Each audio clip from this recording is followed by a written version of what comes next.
All right, so we're starting the final unit of the term, and it starts with chapters 2, and then we'll go into 3, 4, 5, and 6. All right, so the fourth unit actually is the first part of the book, and my guess is this will be the easiest and most basic content we'll cover this term.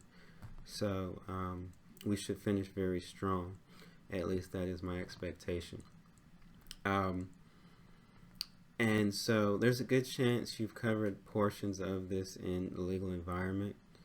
We're going to spend some more time here, primarily because it's relevant for CPA exam. All right. So we're going to start with our discussion of the sole proprietorship. Chapter 2 is called Small Business and Franchise, I believe. But really the topics that it covers are the sole proprietorship and the franchise as a business model. So that's our roadmap for this chapter.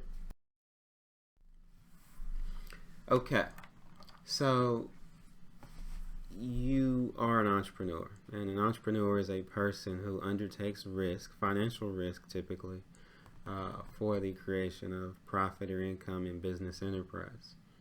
All right. So people with entrepreneurial motivations have to form a business, right? And we'll talk about several types, and we'll get into partnerships in the next chapter, and then other entities beyond that. And we'll eventually get to the corporation. But we're starting with the sole proprietorship, which we'll get to. But when we think about each choice of entity, the criteria that we're going to need to be familiar with, just for general understanding purposes, but also for exam, i.e. Unit 4 exam, but also CPA exam purposes, are the ease of creation, liability of the owners, tax considerations, and the all-important ability to raise capital. All right. Of course, it takes money to make money. And perhaps the most important ones are going to be liability of the owners and the ability to raise capital. All right. Okay.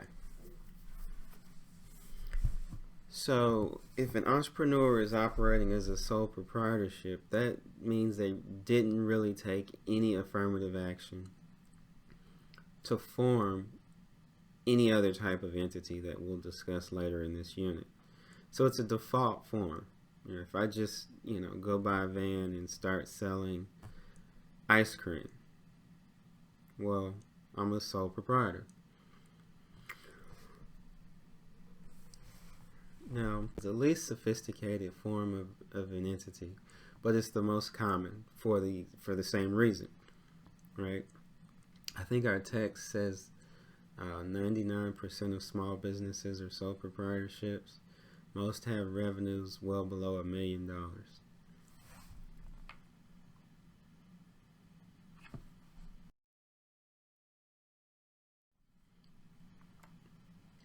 Okay, so the advantages of the sole proprietorship, obviously, it's a default entity, which means you just start doing business and you're a sole proprietor. Right, so it's very easy to set up. Taxation is also easy because it's not, the sole proprietorship really is the proprietor, the owner, the entrepreneur.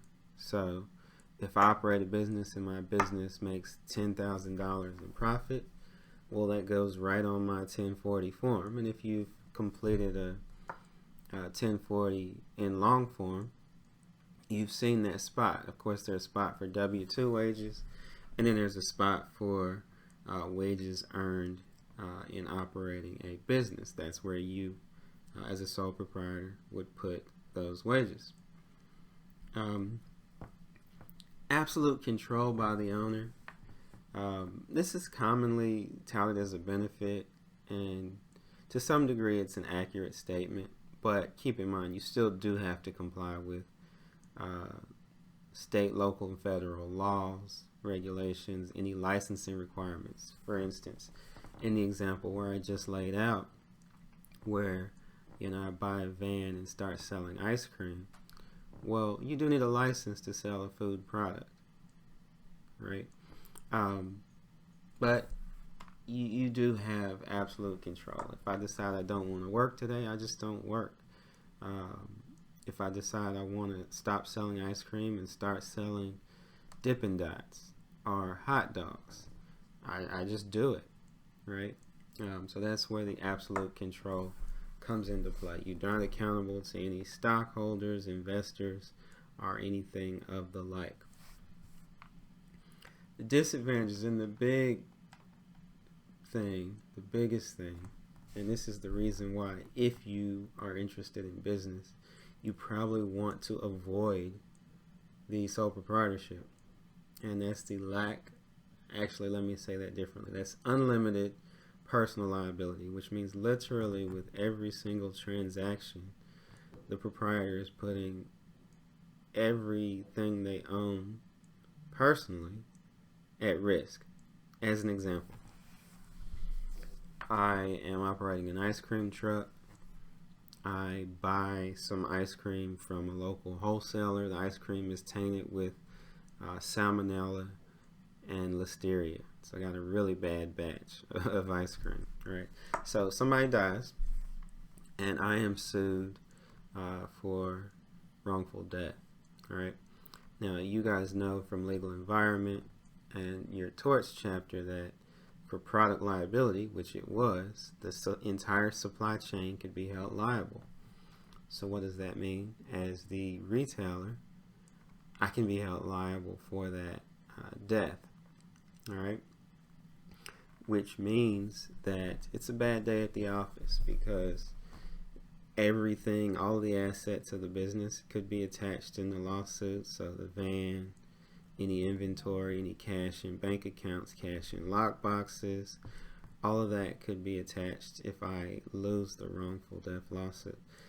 If there is still liability at that point, the owner's personal assets can be attached. So homes, vehicles, cash in personal accounts, personal property, right? Pretty much anything that the owner owns can be attached when the when the sole proprietorship is sued, which obviously is less than ideal, right? Because it can be difficult to recover from that. And of course, your second disadvantage is the lack of continuity upon death. So when the sole proprietor dies, the business also dies with him or her. The assets can be transferred through like a probate process or via will, but the business itself would legally stop. And if the assets were used to continue operations, it's a new and distinct business. Okay,